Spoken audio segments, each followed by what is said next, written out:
Welcome, everybody. My name is Stephanie Kakris, and I am one of the co-founders of ScreenCoach. And welcome to another interview. And I'm so excited to be interviewing Dwight Franklin today. He is an Eastern medicine physician from Florida in the US. And I came across Dwight on a Facebook post, actually, that Dwight posted that a friend of mine shared, where he was sharing about how a client of his, a young boy, the parent had limited the child's access to screens for about a month or so, and just how different the child presented when he came and turned up to the session, the following session after a lesser time with screens. And of course, that's what we're all about here at ScreenCoach. So Dwight has been an Eastern medicine physician since 2011. He has a master's degree in traditional Oriental medicine. He has a bachelor's in health studies. He's a functional medicine practitioner, specializes in pediatric disorders. And I know lots of you will be really interested to hear about his thoughts on natural treatments for ADHD and autism and support for families who are dealing with those children with those issues. He's collaborated with pediatricians and psychiatrists to reach the best outcomes for each child. Very much individual focused treatment, which is what I really love. And of course, he's the founder of the Franklin Family Wellness Institute and the Extraordinary Brain Health Detective Agency. I love it. I love all of it. I'm so excited to be talking to you. Welcome. I'm so happy to be here. And yeah, I was so glad that you made a connection with me online, and you've just been a joy to talk to since then. So I'm so glad to be here.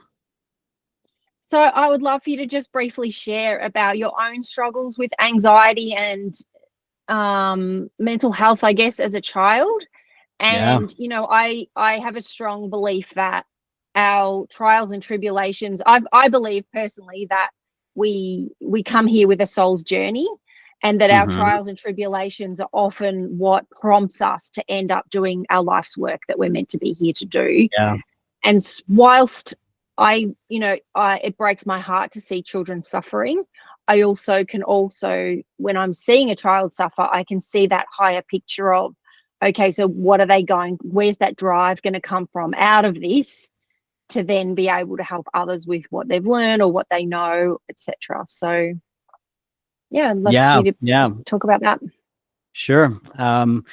Absolutely. Everybody asks me, Dwight, why did you start working with kids? And I always answer, because I was one, and I struggled myself a great deal. Excuse me, guys. Sorry for you viewers out there. I got a little bit of postnasal drip cough here after a virus. So if I cough, I apologize. I had high anxiety. I remember it really kicked in middle school, high school years. I remember being at the lunchroom table, when we used to have those large tables where everybody sat together. And I remember just being so worried about how people were viewing me, and was I saying the right things? Did I have a piece of chicken on my tooth? Did any of those things? I was just overly consumed by worry all the time. And it was a lot about fitting in and that kind of thing, but it was just over the top. And I also had a lot of trouble focusing with motivation issues as well. If it wasn't something that I was incredibly excited about, or that I could get incredibly excited about, I just didn't really want to do it. And so, I had focus and motivation issues. I had anxiety. I also struggled with depression, although none of these things back then did I really attach a label to, because I grew up in a small town in Kentucky in the United States. And there was, I remember one time my mom asked me, "Do you need to talk to somebody?" That's about as much as I got in terms of help with my mental health. Right. And I got a lot of parents that come to me, and they're worried about the here and now, which I totally understand. They're worried about their kid when they're 4 years old, 5 years old, 6, 7, 8. I totally get it. Sometimes things can be really, really stressful. If the kid's having lots of meltdowns, those types of things are happening. I know that those things can be stressful, but I am looking at that kid and going, where are they going to be when they're 25, 30, 35? Because these things they may change in symptoms slightly or a lot, but that child's brain, if it's struggling at that early age, it's likely, if nothing changes, if there's not a new way of doing things, it's likely to be struggling at those later ages too. And that's what happened to me.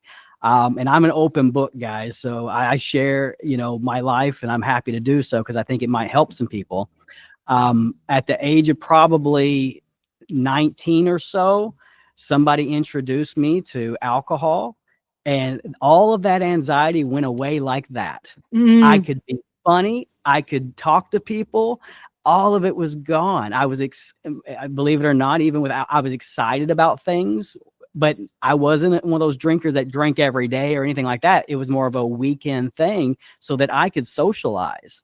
But it was something that I didn't know when enough was enough, because when you're held back for so long with your brain saying, oh, it's scary out there, don't say this, don't say that, and suddenly that's lifted off of you, you don't feel like you can get enough of it. And so for a few years, that was something that I struggled with. And I, of course, now that is no longer in my life in whatsoever. I don't drink at all. But I do want people to understand, like, your kids, if they're struggling at 7, 8, 9, 10 years old, that is something you definitely want to take action now. You don't want to wait and let them find things that they think are helpful down the road that aren't really helpful. They may mask certain symptoms, but they're not going to be helpful long term. Well, at 6, 7, 8, they can play video games. They can't do alcohol or anything, drugs or whatever. Yeah. But they can get lost in video games. And that's what happened to our eldest, from quite a young age, was that was where they found their rhythm. They felt alive. They felt like nothing else outside of that video game world mattered anymore. It was their escape from those difficulties. And I think that a lot of kids are turning to screens, whether that be, they're gaming or, even watching, even as toddlers watching, just little cartoons or something. It becomes, their kind of escape from whatever it is that they can't cope with, or even just the enjoyment of the screens and those constant dopamine hits. And outside of screens, everything else, life just seems so dull. Yeah. And that was something that I struggled to a certain degree on. Was I was the guy that was indoors playing video games. So I understand that very much so. And I do neurotransmitter testing here at the office. I do genetic testing here at the office.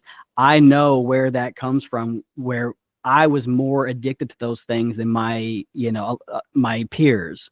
Because I do have lower dopamine levels and lower dopamine function predisposed genetically, right? So yeah, it immediately gave me something to be motivated about, something to be excited about. Those dopamine hits, like you talked about, raised, and I felt kind of involved with life again, and hardly anything else compared. Now, the difference between now and then was I might have got a new video game twice a year. Okay. So it wasn't, and video games back then were different. They weren't like this, now companies are basing their video games off of these dopamine hits. Whereas before it was like, you just played a game, and the game usually had a beginning, a middle, and an end. And then you were done with the game for the most part until Christmas. Yes. Right. Now is not that way. That kid that you were talking about, all he wanted to talk about when he would come into the office was, I'm on a level 125. And if I get to level 130, then I get this new sword or whatever. And completely different than when I was growing up. Absolutely. So what makes certain kids such as yourself more predisposed? Can you talk a little bit more about more predisposed to addictive tendencies, I guess is. Yeah. Kids that have certain gene variations within certain dopamine genes that are going to lead them to have naturally a lower baseline of dopamine. Okay. Excuse me. So for instance, I have what we call a fast COMT gene. COMT is a gene that is responsible for degrading dopamine, norepinephrine, and epinephrine. I have a fast variation of that gene, meaning that I degrade those three chemicals very quickly. So that, when I was younger, I never understood why I was not just motivated about things. But now that I've done my own genetics, I can see why. I have a fast variation there. My dopamine levels get degraded before I can even make great use of them. So a kid that's already got a lower baseline of dopamine, that video game is going to immediately, they're going to feel that dopamine boost. Now, if a kid has a higher dopamine level, maybe they have what we call a slow variation within that COMT, meaning that they're not degrading those chemicals very quickly, then they're not really going to feel that boost of dopamine quite as intensely as the kid who has the fast variation of that COMT and is, already at a lower baseline of dopamine. So it really changes how a person perceives, these dopamine boosts. And a kid that is more prone to a higher baseline, maybe they're not as much in the video games, but maybe they're into more stimulating, maybe even dangerous activities, because that's what it's going to take for them to feel that dopamine boost. Yes, like risky sports or risky sports, absolutely.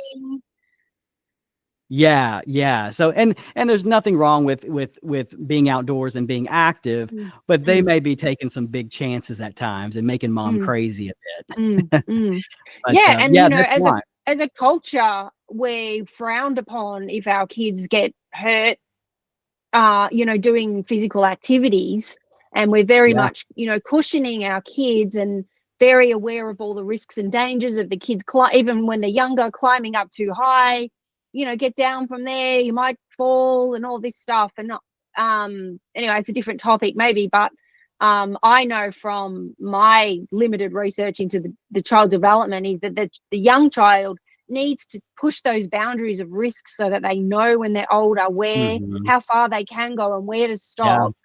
But so for older kids, they, with that low dopamine, where they do seek out, if it's not video games, they might seek out other risky behaviors and really push the boundaries, because that's what makes them feel alive. That's what makes them feel really good.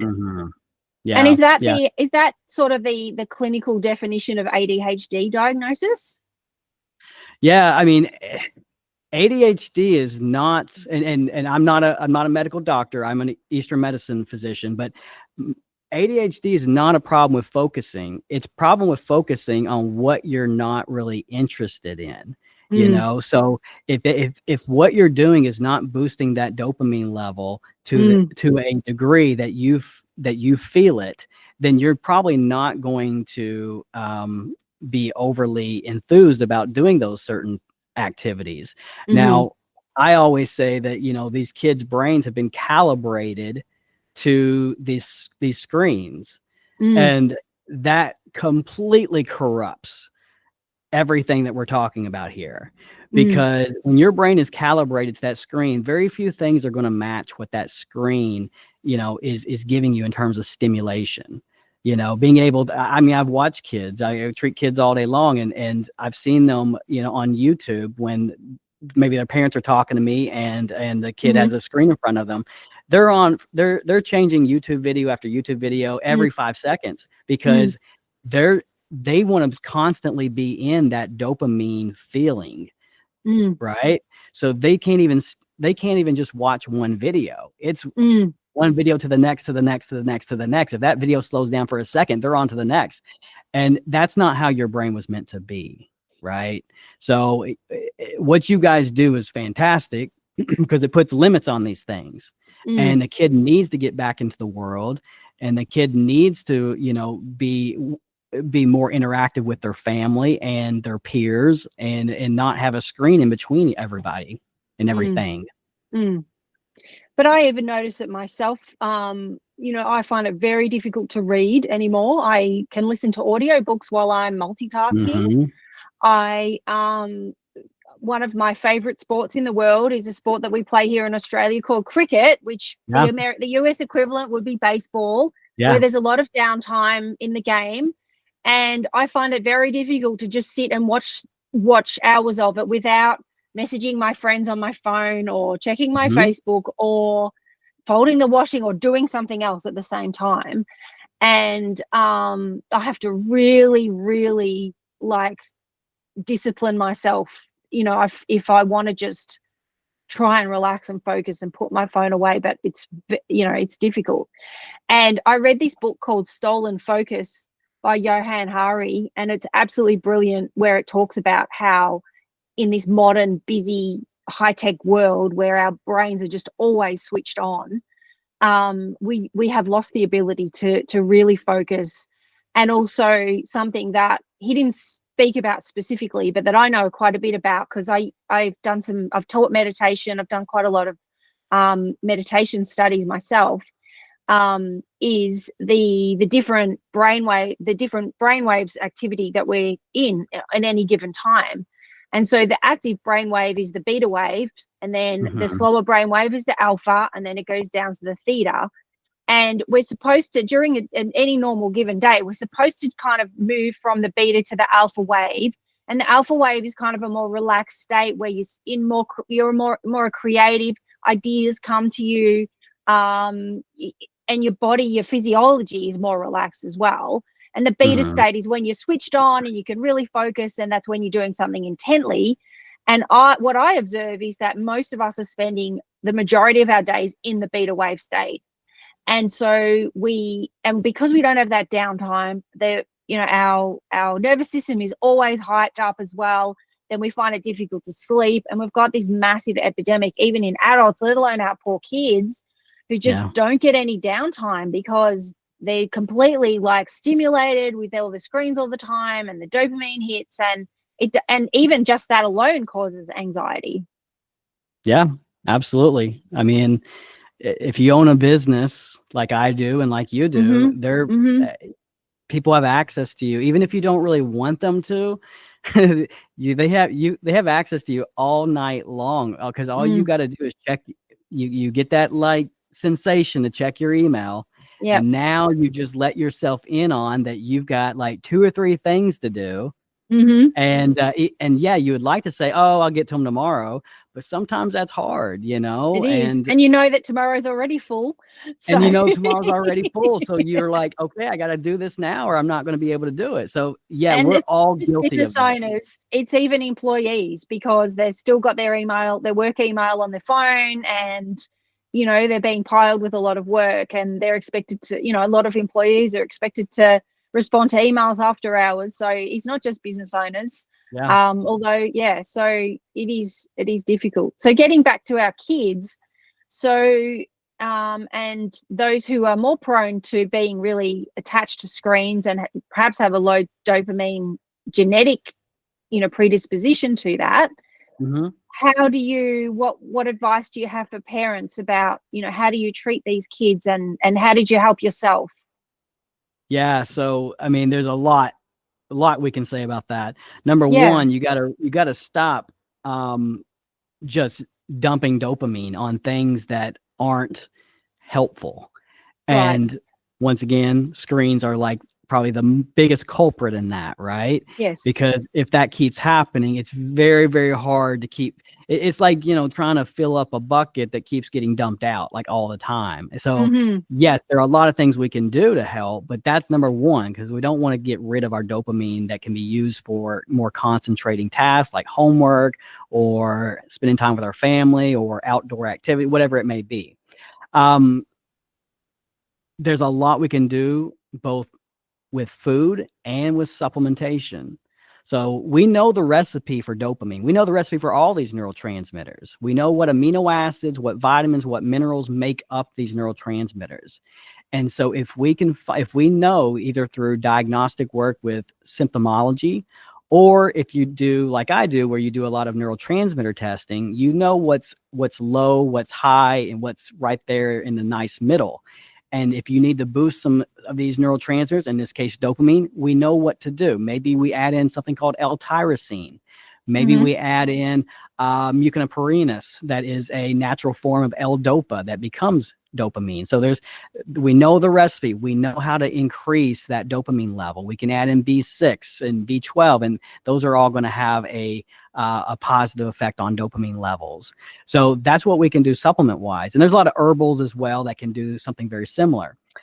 In food, I say if dopamine is low, we need to really increase our protein and make sure our carbs are not off the charts in terms of, eating big carb bombs for every meal, pastas, breads, rice, all these cereals. Absolutely. Because that's going to dump your dopamine too.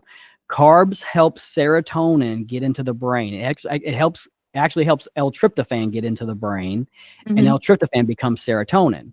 Serotonin's a wonderful chemical. It makes us happy, but it makes us very content, and it makes us very lazy and relaxed. Okay. So when we have that spike of serotonin, dopamine levels tend to go down a bit because you feel at ease. You don't feel like you need to go get anything done. If you don't believe me, take your lunch break and go have like some big carb heavy Italian food, and then go back to work and try to work as well as what you were doing in the morning time. It's going to be very, very hard to do so, right? You're going to feel sleepy and relaxed, and you're not going to want to get anything done. So really watching those carbs, increase that protein, that very, very important. Now, as far as how did I help myself, you mentioned that. I told you this story. I think I told you this story, and I'm happy to share with you guys out there. So about the age of 31, I had a girlfriend, and she drank coffee. I'd never really drank coffee before. I drank coffee to, I guess, just bond with her. And I was like, oh my goodness, I know what all the fuss is about now. I was on fire. I was ready to run through walls. And I don't drink coffee anymore. I'll get to that in a second. But in that time, I was so fired up and getting things accomplished. I just love my coffee. And I find out that coffee is a COMT inhibitor, meaning that it inhibits that enzyme from degrading dopamine, norepinephrine, and epinephrine. So all my life, I have been struggling to get that dopamine level up and that norepinephrine and epinephrine level up. Well, now I have those levels up, and I'm ready to go tackle the world. So that's what helped me in the beginning to really, and I'd already done a lot of work on myself well before that, but that was really like, bam, my brain was doing things it never had done before. Now, there's a lot of things to think about. And you can't just look at one gene and create a treatment plan around it. You've got to look at the whole picture. I started noticing something about myself when I was drinking a lot of coffee, and I only had 1 or 2 cups a day, but it was still a lot for me. And if I'd had a little bit too much coffee that day, I was starting to snap at people. I was getting a little bit angry. I was getting frustrated easily on things that weren't that big a deal. And that really wasn't me. Okay. And my anxiety that I did have went through the roof. Yep. Well, that was because I had increased that dopamine too much, but also because I had another gene variation called DRD2. The gene's called DRD2. I had 3 slow variations there. What does that gene do? It acts as a volume control on dopamine. So when you get highly stimulated, it goes, turn down that volume so that you can actually relax again. I have 3 slow variations. So I'm kind of like a car that goes from 0 to 100 real quickly. I don't start the day maybe with a lot of dopamine, but if I give myself something like coffee that increases that dopamine function, I can get really stressed out. I can get really agitated, and I can get really frustrated in life.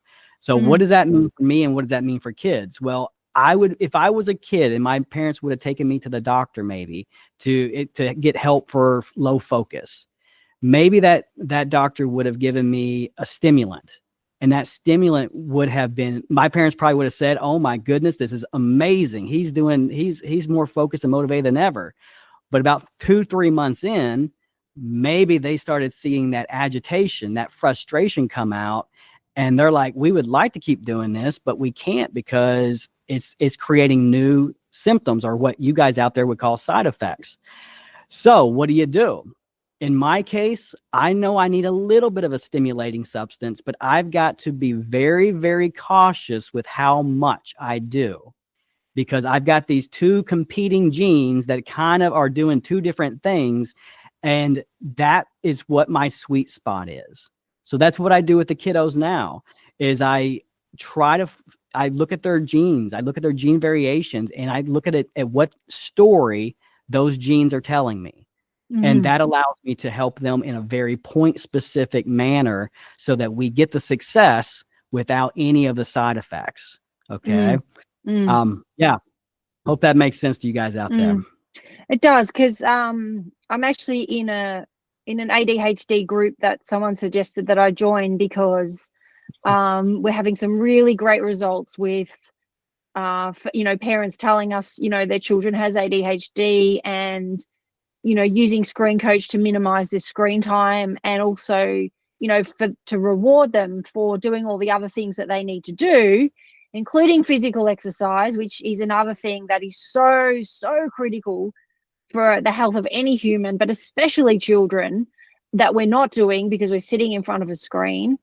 That so I've then I went down the path of doing quite a bit of research about ADHD and how we can help these kids. And a lot of children being diagnosed with ADHD are being put on these stimulants, and it really concerns me because the long-term studies of long-term use and the potential effects long-term are not really very well known.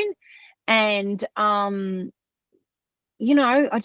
feel like there's got to be another way than, and I don't judge parents who are doing that because they're trying to help their kids. But in this group, a lot of parents are saying that they've put their young child, or 7, 8, 9, 10-year-old on whatever drug it is that their doctor or their psychiatrist has recommended, and their anxiety has gone through the roof, or the thoughts, those horrible debilitating thoughts have really amped up. They're really angry, or and so that sort of goes along with what you're saying. Yeah, absolutely. Yeah. My main concern with that is that we're treating based off of a name of a disorder and not based off the child themselves. Too often. And I'm not saying that for every case. There's some great medical doctors out there, some great psychiatrists out there. I've worked with some, but in many cases, mom goes, I worked at a pediatric office. I know how these stories go often. Mom comes to the pediatrician or to the psychiatrist, and it's like, my kid isn't focusing, or they're not motivated, and I can't get them off the couch, or I can't get them to do their homework, and homework's taken for hours when it should take 20 minutes. And it's way too quickly we go to one or two different things in terms of treatments. And not a lot of talk is given about, well, how much anxiety does that kid have? Are they happy?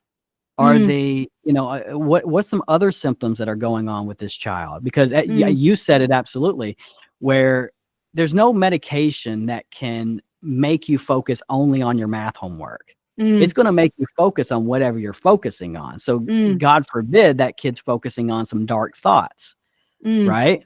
God forbid that kid is focusing on how he's not fitting in school. Okay. Those are my concerns, because it's not, with the right kid, a stimulant may work wonders, absolute wonders, but I just want to make sure that all the bases are covered.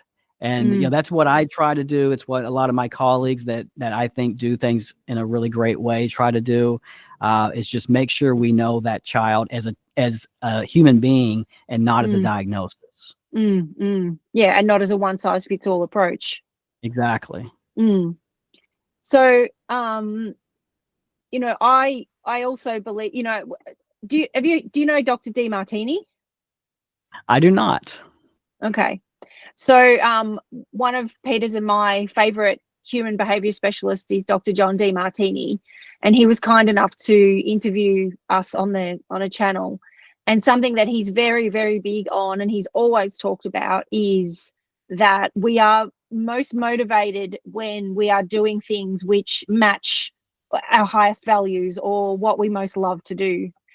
And so, that was exactly what you were saying about, how you can find the motivation if you find something that really lights you up. And just kind of an aside comment that I can't help myself to make is that I believe that our education system is failing our children because the curriculum is very dull. It's not modern and it's not up to date in terms of looking at what the kids are interested in. It's, and it's very much a sedentary, sit and listen rather than an active participatory curriculum.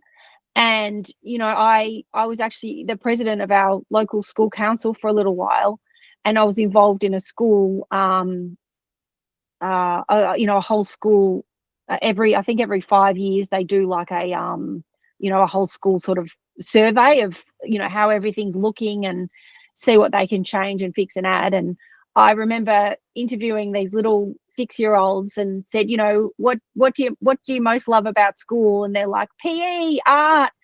And I'm like, if we could change anything about the school, what would you like to do? And they're like, more PE, more art, more science, because they're the things where they actually do, they get to be physically active and they do a lot more hands-on. And in my personal opinion, kids should be doing, like, half the time, they should be doing like active play, creative play, some hands-on activity and physical activity, climbing and, fun outdoor games and things. And I believe that that's where a lot of our kids with ADHD are being tested, because they're highly intelligent, they're curious, and they're really wanting, like, to learn. And this was the case with our eldest. They're really wanting to learn, and school is just not giving them that stimulation that they need. So they come home and they get it from video games because it's challenging. It's creative. It lights up their intellect. And so, outside of video games, it's like, well, how can we stimulate these kids? And, that's where extracurricular outside of school things, can be really fantastic. We sent our elders to robotics courses and, other things. They did taekwondo for a while, which they were very good at and loved. But, it's just a little bugbear of mine, and it's something that I'm really passionate about, is completely overhauling the education system.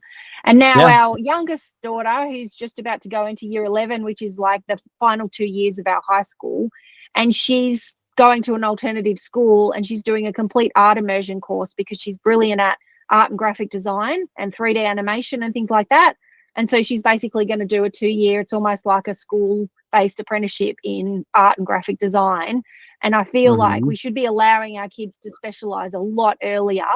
And I think this whole nonsense about, we need to give them a well-rounded education because they might not know what they want to do. Like, I get that argument, but there are a lot of kids who know they might not know what they want to do as a career, but they know what they love and they know what they're interested in, and they should be able to do a lot more of that. I agree. Absolutely. And there should be a lot more specialist schools. Even if the kids have to travel, there should be, there should be a specialist science school and a specialist math school and a specialist computer programming school. Like, our kids are hungry for this stuff at 15, not, after later on. And, and then they go to uni because they do something they think that might give them a good career. But again, it's very generalist and it's nothing they're really interested in. So, and for me, speaking from personal experience, I knew from the age of 15 that I wanted to be a sports psychologist. Well, I had to do 6-7 years of uni and then 2 years of practice. And even at uni, even when I was doing a master's in applied sports psychology, I still had to do health psychology, community psychology, cross-cultural psychology, group psychology, and like, whilst some of those elements would have been valuable in sport, all I wanted to do was sports psychology from the age of 15. I had to wait till I was like 24. And even then I had to do all this other stuff. It was so frustrating. Oh, I'm sure. Yeah, I'm sure the kids feel that too. Absolutely. It's I always say, like, it your kid just, when we're talking about like video games and all the things, not just video games though, like everything stimulating outside of school, when we're doing school the same way we did in the 50s and 60s, pretty much. Well, in the 1850s. Yeah, that too, right? Like 100 years ago, it's the yeah, same. I mean, I'm like, your kid just saved the world in a video game, and you're now asking them to do their math homework. It doesn't work. The brain doesn't work that way. The brain doesn't go backwards that way, to where it can go from a very stimulating task to something very mundane. Now, a person may really like math, and maybe that can get done, but in most situations, it is going to be, you're asking the brain something that they can't do, that it's not meant to do that, right? So whether it's, math homework, or if it's sitting at a desk for 8 hours, that kid's thinking about, I just saved the world in a video game. I need to get back to that video game. Like, I need to get back to the things that even like with what you said, things that I enjoy. Yeah. And so if their life is more wrapped up with things that they enjoy, but still teach them. There's a lot of great companies coming out now. I'm sure you've seen some of them. There's companies that send history projects to your house, and you get to build. You don't get to just read about Rome. You get to build Rome. Like, there's science projects companies that'll send science projects to your house, and that, I think, is very, very helpful. Rather than just sitting at that desk for 8 hours. Kids aren't meant to do that. Kids are meant to play. They're meant to be moving around, and we're disciplining them for doing what they were meant to do. Exactly. And drugging them. And that too. Yeah. And there are kits that schools can order as well, like hands-on science kits and things like that. So if and I know that there are more and more parents turning to homeschooling, because they're just really not, the children are just not shining in the traditional education system. But there are a lot of parents that would love to homeschool, but they're just not able to, because they both need to work full time, or it's just not their thing. For me, it just wouldn't have been my thing to teach my own kids. But there are really great kits. So, really go and visit your child's school and see what you can do to make their, to give them some more options. Do a bit of research online. And see what you can do to make the environment a bit more stimulating for your kids, and take them some ideas, and hopefully they'll be open-minded to that. So getting back to the genetic testing, what does that look like in terms of how do the genetic testings perform? Do you give them some saliva and send that away? There's a couple different companies that I can have them go through for the first aspect of that test.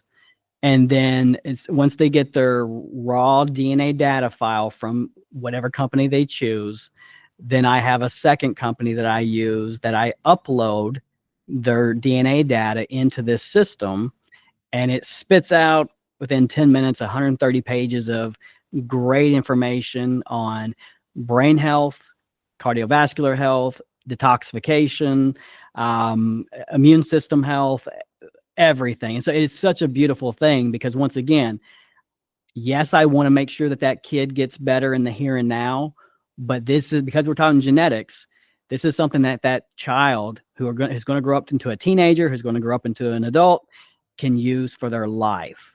And it's a blueprint. It's kind of like a car manual. You want to know how your car operates. This is kind of like how you operate, right? Now, it doesn't mean that your environment can't change how you relate to these genetics, but it definitely, your genetics itself will not change. So it gives you a lot of good baseline information on how should I eat? How should I supplement? How should I live my life? It just really can get a person to feel better about their, how they're doing things, and what changes they need to make in their life. And so once you've got that information, then you can give recommendations about the supplements, the type of diet. Absolutely. So what would be some variations in kind of, like, I would have thought most people would need a high, I think in general, most people would need a higher protein, lower carb diet. But what are other variations that you would recommend with diets? Is some people designed to be more vegetarian and some people designed more to eat animal products, for instance? I wouldn't necessarily go that far, but I would say that we know, just like with the neurotransmitters, I mentioned how the neurotransmitters, we know what the recipe is to make those neurotransmitters, right? Mm-hmm. We know what cofactors help these gene enzymes to do their job the best they possibly can. Okay. Mm-hmm.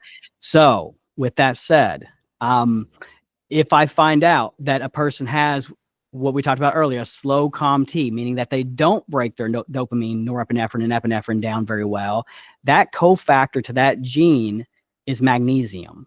Okay. Mm-hmm. So we add in some magnesium to help that gene enzyme do its job better. Now, you can't change the gene variation itself. The gene variation mm-hmm. is what it is. Mm-hmm. But it's kind of like you've got a piece of machinery. Maybe that piece of machinery is not the best possible built piece mm-hmm. of machinery that's ever been built. Mm-hmm. But if you oil it up every day and you give it what it needs to function, it will run as good as it possibly can.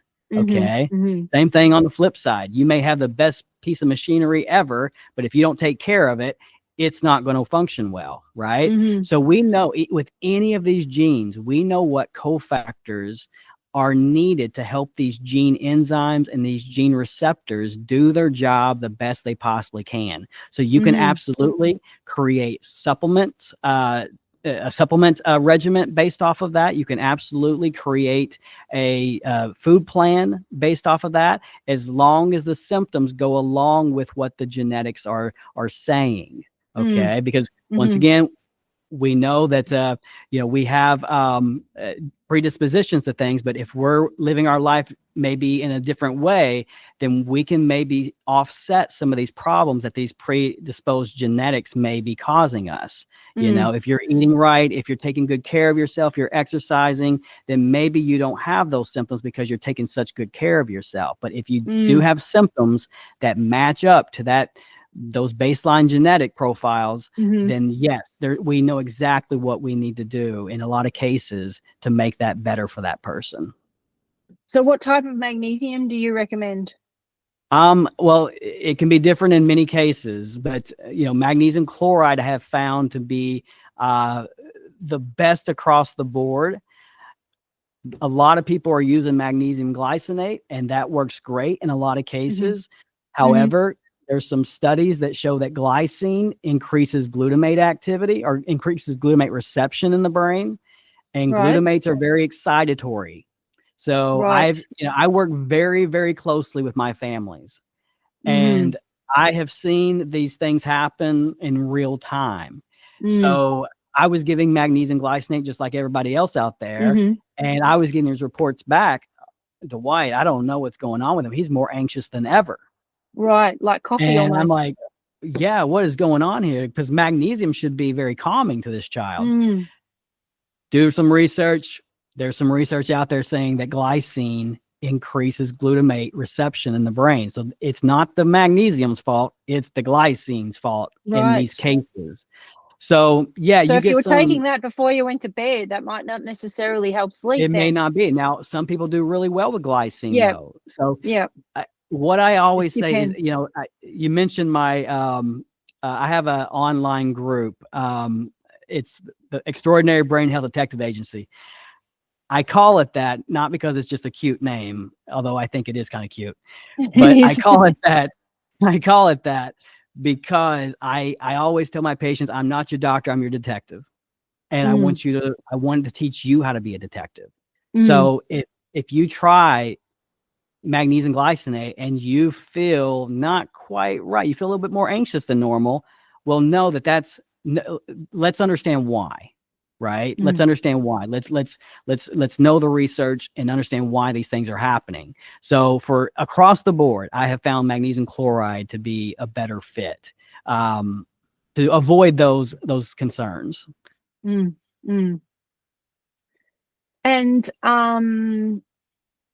in terms of specific practical advice for parents whose children are very you know, love video games and feel very lit up, or not just video games, whatever screens, you know, that the kids are using.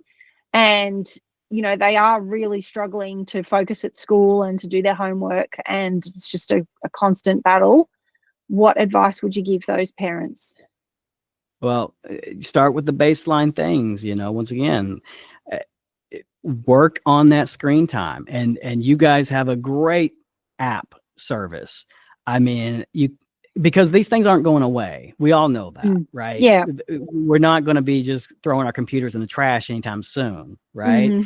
So they're always going to be a part of our lives. If we can learn to live with them in a better way, where with what you guys do, you're teaching them, you know, you're teaching the parents how to have the kid use that screen time as a reward system, and not as a just like, this is just what I do all day long.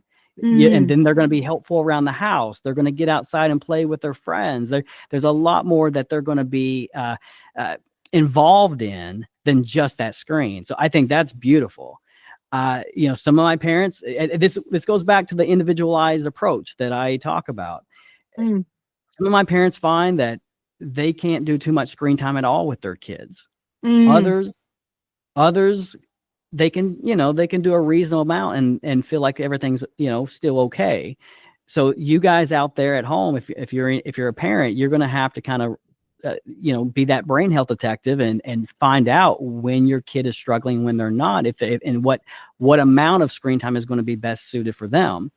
But that's the first thing. Don't let them be dumping dopamine into activities on a excessive basis that is going to make it nearly impossible for them to get anything accomplished outside of that screen time. That's number one. Number two, if you want to start with foods, eliminate these incredibly harmful chemicals that cause so much neuroinflammation on the brain. And I'm talking about synthetic food dyes. I'm talking about preservatives in deli meats and things of that nature. Okay. Yeah, get rid of those, because those are absolutely will affect your child's brain. There's been study after study. I mean, half of Europe has already gotten rid of some of these things. It's incredibly damaging and causes so much inflammation on the child's brain. And that's something we didn't even talk about all that much is, yeah, you can have high levels and low levels of neurotransmitters, but if you have neuroinflammation, it greatly corrupts what that brain is supposed to be doing and how it would be doing things if it wasn't having that neuroinflammation on it. So yeah, remove those harmful chemicals, and then higher protein, lower carbs. Higher protein, lower carbs. In most cases, there are some cases where if a kid has a lot of anxiety, some unprocessed carbs are great, right? Because once again, those unprocessed carbs, they help get that L-tryptophan into the brain. They can make that kid happier. They can make that kid feel more at ease. But make sure it is unprocessed carbs. We're talking about brown rice, quinoa, apples, most fruits and veggies. You know, those are unprocessed carbs that will be very helpful. What we don't want is those processed pastas, those processed breads, those processed cereals that do more damage than they do good. You know, so those are 3 recommendations right there. And exercise. Absolutely. Exercise. And that kind of goes along with not so much screen time. Like, get them outdoors doing things, right? You know, get them active in life. Yeah, I mean, not enough can be. You need blood flow, proper blood flow, to get nutrients to all aspects of your body and brain. If you don't have proper blood flow, then you don't have those nutrients being carried to different parts of your body. So the way we get proper blood flow is through exercise and activity. So and that goes with, if I'm giving you supplements and you're not moving, well, then it may be helpful to a certain degree, but it will never be as helpful if you're getting exercise, period. Yeah. I often talk to parents about the tech tantrums when the kid comes off the screen, when they have meltdowns and tantrums. And I explain to them that the adrenaline that builds up while they're playing especially intensive video games like that are time limited, or last man standing type games like Fortnite, and the first lot of the first person shooter games as well, that they've got all this energy built up in their system. We're not supposed to be sitting still with all this adrenaline and energy building up. Genetically we're wired to have that energy build up when we're moving. If we're hunting an animal, or if we're out in the wild running or whatever. And so that's why often, not always, but that's often why a kid has a big meltdown, or why they're really angry or anxious or antsy when they get off their screens, is because they've still got all this energy that's just sitting there. So I often say to parents, make your kids run around for 5 or 10 minutes. If they're desperate to play Fortnite with their friends, send them outside, or even if you don't have a backyard or whatever, run them up and down the hallway, get them to do star jumps, push-ups, whatever it is, for 5 minutes before and after, and then give them a limited time spot for those intense games if they're desperate to play them with their friends, which I know a lot of kids are. Just give them 2 rounds. And it's difficult. This is the other thing that I explain to parents. It's difficult to give a time limit for kids, because if they're in the middle of like an interactive game online with people, they can't just stop and get off, because they'll let the team down. And we, I remember, with our elders that once they educated us that actually, I'm playing in a team of like 4 or 5 other people, I just can't stop, because I would let the whole team down. And, to us, that's good values. You want to do that. And yes, there's probably is a part of that's an excuse to play longer, but I think that is a legitimate concern. So make sure that they just do their 2 rounds, or just the 1 round, if, which might go for 15 minutes, 2 rounds, which go for roughly half an hour, and then ask them to get off, and then they can do, again, more activity, physical activity. And I think that will be a lot better. And, if you're using ScreenCoach, of course, then you can allocate them the gems and tokens so that they can earn more time or a bit of pocket money, as long as they're doing all the other things that they need to be doing.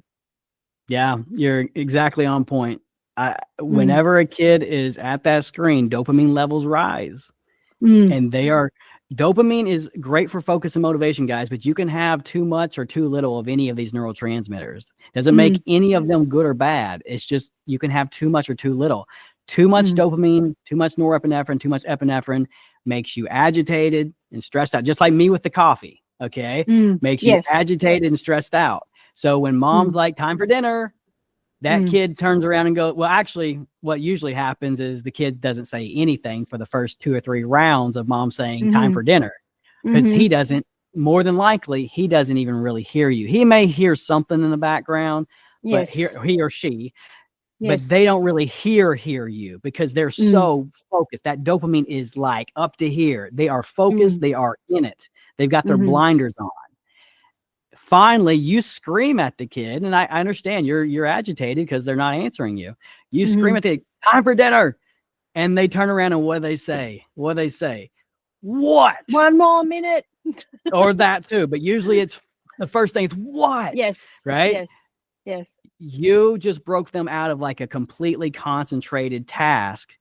And imagine your kid, like, and yes, I know for a lot of us, I did play video games when I was younger, but for some of us, video games seem silly. They seem like, oh, what's the big deal? But you said it beautifully, Stephanie. It may be that they're on a team playing online. It may be if they leave that team in that moment, it may be that ruins everybody's night. Okay. So the worst thing I have found that parents can do is to belittle what their kid is doing. Okay. It doesn't help.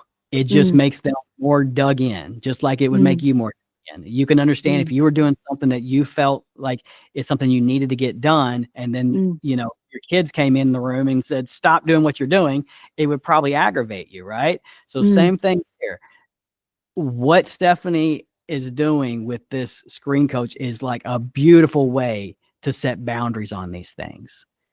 And the way you said it, Stephanie, with 2 rounds and 2 rounds only, that is perfect, because it can't just be shut off at any given time, because that kid feels like he's let his friends down. His friends might even be aggravated at him the next day at school. You know, there's all kinds of things that happen with that. But yeah, parents need to be more understanding of why this thing is important to the kid. And then if you make that I always talk to my kids that I work with about screen time, or not screen time, but their video games, because I want to reach them first before I end up being the guy going, no, no, no. Yeah.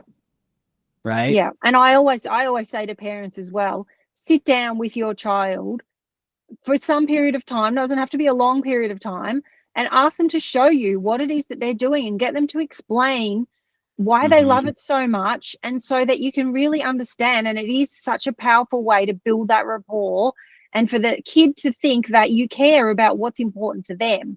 Because yes, there are a lot of parents that I think it's the biggest generational gap that we've ever had, to be honest with you. Because, you know, when I was a child, like, yes, I'm 53 now, but it feels like a huge gap, because the difference between what happened in the 90s compared to what's happening now is just massive. But sit down with your child and, you know, like asking them to get off if they're playing a team game, or if they're in the middle of something, would be like asking them to leave a football match with 15 minutes to go when, you know, there's a goal in it.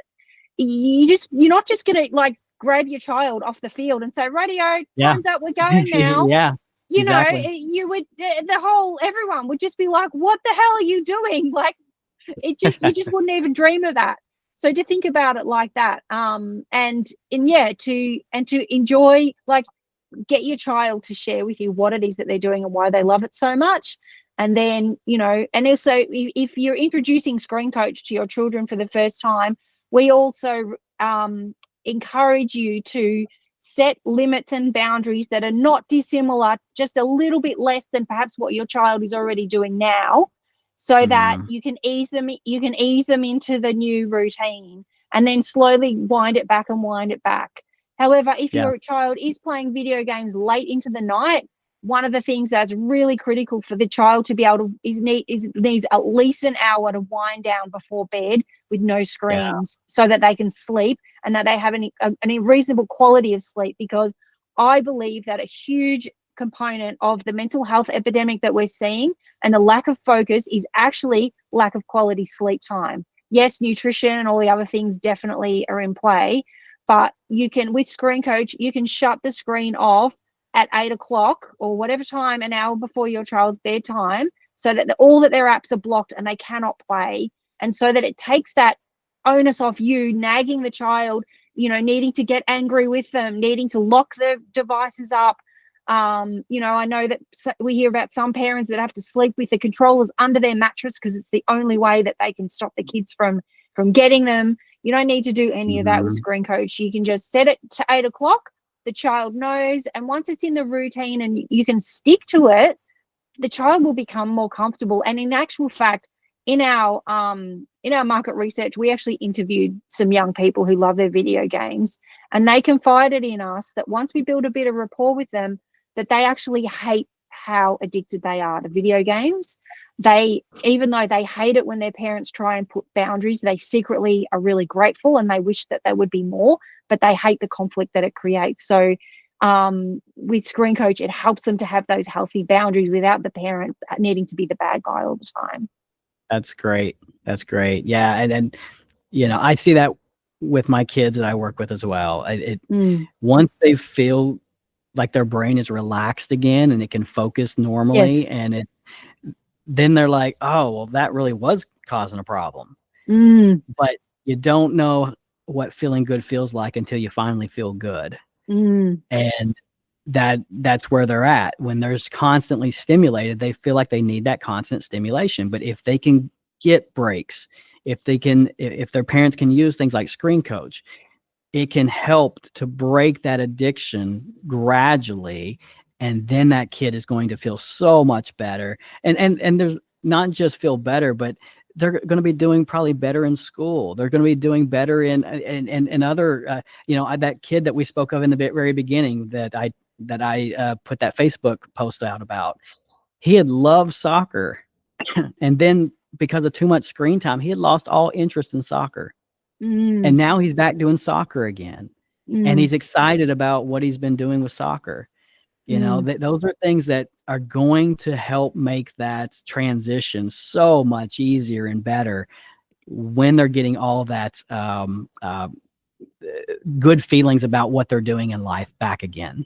And so for people who might be watching this that are really keen to get their child's genetic tested and to work with you, can you talk about the course that you're creating? Because obviously there's only so many individual clients that you can see in any one given day and week and month. I am a teacher at heart. I never got a degree in teaching, but I love to teach. And I come to realize relatively quickly that there's only, like you said, there's only so many people that I can work with one-on-one. There are some aspects of the course that are very one-on-one focused, but we can talk about that at a later date.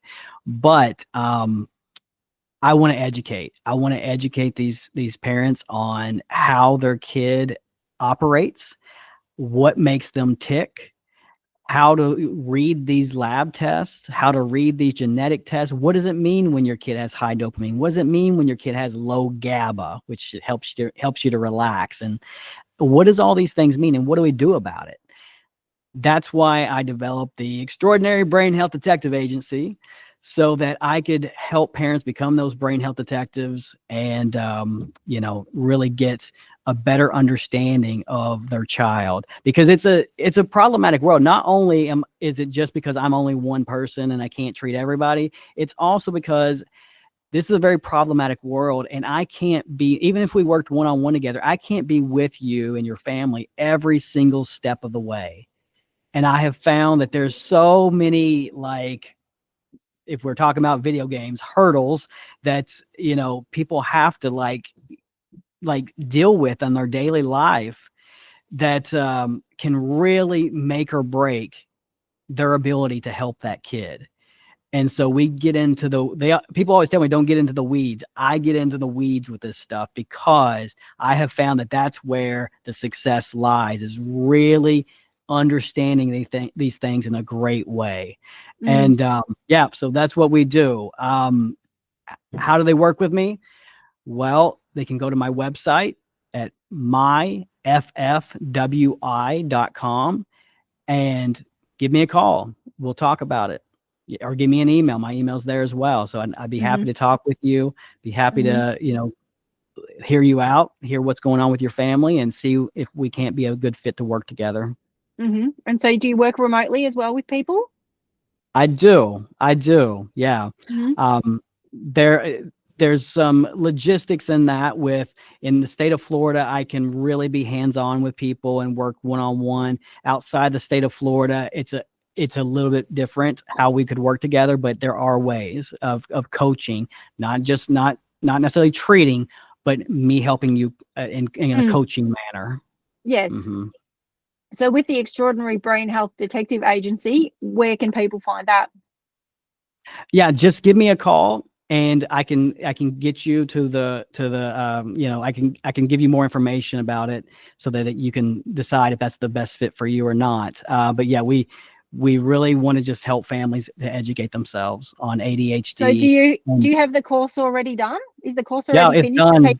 Yeah, it's done. Can work through? I say done. It's never going to be done. This is lifetime access to this course, and I'm always uploading new videos. We've covered all of brain health already. We're going to get into digestive health next. There's a lot of great information there because gut health is so important for the brain. We're going to get into the immune system because, once again, that neuroinflammation can greatly cause a corruption of how that brain is going to be working. So we get into all systems of the body. Also doing some how do I say, webinars as well, weekly, so that we can also, just talk about other things that are very, very important for kids and their families. Fantastic. Oh, it's such a great resource. I was thinking of the expression, give a man a fish and he has a meal, teach the man how to fish and he can feed himself forever. Yeah. So Yeah, that's how it works. I have a lot of people that I'd say graduate from that course, and they can talk this stuff like I'm talking this stuff now. And that's beautiful to watch, because I know that their kid has such a advocate from that point forward. Right. Yeah. And do the parents learn for themselves as well? Do parents sometimes get their own genetic testing done and learn for themselves? Oh, yes, absolutely. It usually, yeah, sometimes, right, they hear what I'm speaking about, and they want to have theirs done as well. And sometimes after they see this great success their kids have, then they want to go ahead and run theirs as well. We all have a past, and we all want to understand ourselves better. And that's really beautiful when you can say, man, like, I struggle, but I didn't just struggle because I'm bad, or I'm something's wrong with me. Yeah, I weak. struggled. Yeah, I'm not just weak. I struggled because I have certain things going on in my body and in my brain that made it a little bit different for me. And I didn't have this information back then. I wish I did, but I didn't. But now, taking that forward, I can make sure that I'm doing the best things for myself now. Amazing. I'm so excited about this. So I'll pop your website and your links into the notes for the interview, so that anyone can have a look under the YouTube video. Is there anything else you'd like to say before we finish up? I think we hit most of the subjects tonight. Thank you so much for having me. Thanks for coming on. It's been an absolute pleasure. Thank you.